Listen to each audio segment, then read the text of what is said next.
এই যে ডায়নাইট গাছ 7000টা দেখতে পাচ্ছ, V7000। তো এটার হচ্ছে প্রোটেকশন লাইট জ্বলেছিল, তো ভিতরে কিছু শর্ট ফট ছিল হয়তো, তো সেই কারণেই হয়েছে। তো দাদা ঠিক করে ফেলেছে।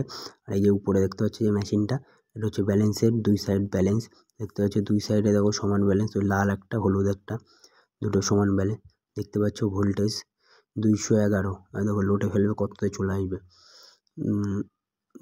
এই দেখো আস্তে আস্তে কমছে কমছে কমছে, এই দেখো কততে নেমে গেল, 90, 95, 195, 96 হয়ে যাচ্ছে। আর উপরে যে দেখতে পাচ্ছ ওইটা হচ্ছিল গিয়ে 2 ohms রান করছে।